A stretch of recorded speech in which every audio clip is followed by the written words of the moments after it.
Hey everyone, welcome back to Sports Underground.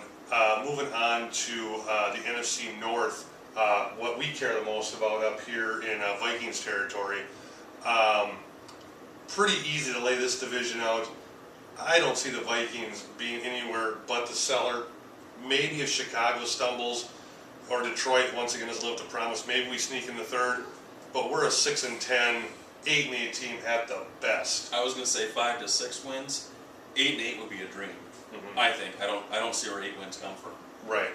It is a team that's struggling, rebuilding. It's getting a little older. Mm-hmm. It's getting a little older. I think there needs to be some upgrades, and I don't think it just has to come from the draft. A couple things though, we signed Chad Greenway and Adrian Peterson to long-term contracts, so that's something that's going forward and positive. That's a lot of money. It's a lot of money for a weak side linebacker. Of course, Peterson, you got to sign him. There really is no. You just can't get around having to face your franchise, trying to get a stadium built. You need that guy in the fold. If you don't, the consequences are dire. Right, but the money you spend, you got to fix that secondary, which is clearly the biggest hole in this team. Offensive line right behind that. You go into the draft, you draft a quarterback of the future, somehow go sign Donovan McNabb. The draft and then the strategy following the draft, it doesn't really fit because you build for the future, but then you wouldn't get a quarterback for now. You should have drafted someone that maybe could have helped you more immediately than a rookie quarterback. Yeah, the depth isn't there on this team, and also hindsight's always 20/20. I mean, we you know I've talked about it personally. The first 2 rounds of the draft, knowing what we know now, if you're gonna go get McNabb, which I guarantee you they knew they were going to. I agree too. You don't draft a quarterback in the first round. Boy, would it be nice to have a left tackle right now. Right. But we didn't know that. Right. Absolutely. Okay, so that's not fair. But how about going after a corner, a safety? You know, well, it's the same conversation we had before the Sure. draft. We were looking for linemen, we were looking Yeah. for defensive back help. It's the same thing. We both question what the Vikings did this whole offseason. I mean, I have an absolute crush on Kyle Rudolph. Right. But is there other needs on this team Yeah, in the second round that early? Yeah, absolutely. And probably a first round draft pick. It's probably going to work out great. Sure. But yeah, for building your team, I don't know. So Vikings clearly in last for us. Then I'm going to put Chicago in third. Every time the Bears do something like 10 or 11 wins, the next year they fall off and they're not to be heard from again. Cutler Gate, like we talked about, I just think there's a big rift in that team. Briggs wants out. There's something going on with the Bears. I agree. This more than one time Briggs has brought this up. Right. You know, that he wants out of Chicago. All of a sudden he's happy, not happy. You know, see ya. Right. Cutler not sold on. Cutler's a guy with extreme ups and downs. He is. You know, I think he can be good. I think he is good. Is he good enough? Well, mental toughness. He makes bad decisions by the goal line. You see him turn the ball over a lot.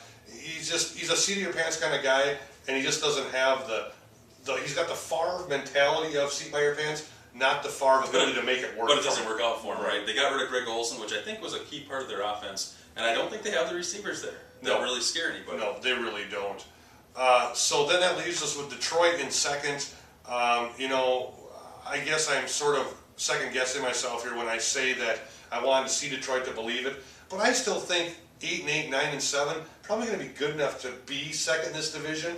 Clearly, the Packers are a 12 or 13 win team. I think 11 and 5ish at worst.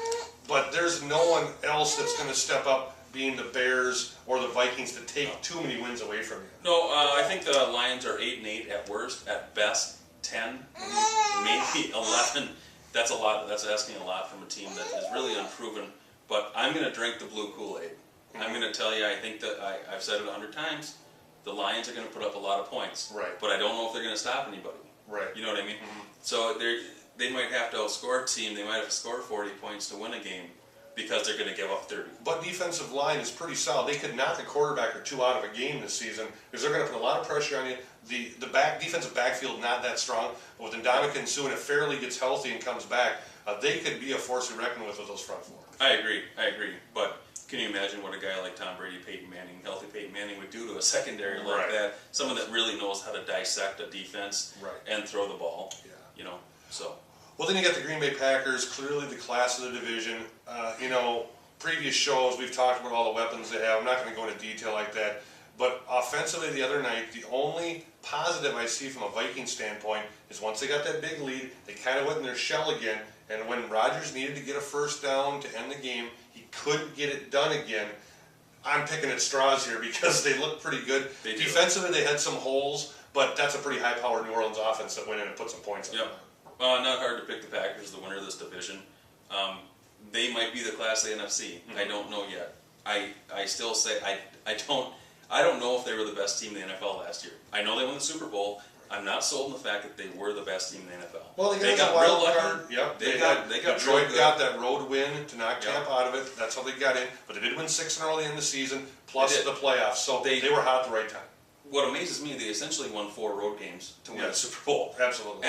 Bravo, Packers. Right. Okay, and I've said it too. They draft, they pick up players you maybe never heard of, and they seem to just work out. Maybe Right. that's a testament to their coaching, their system, whatever. They put together good players. Yeah, they I don't really know do. where they come from, but they do. Right. They appear.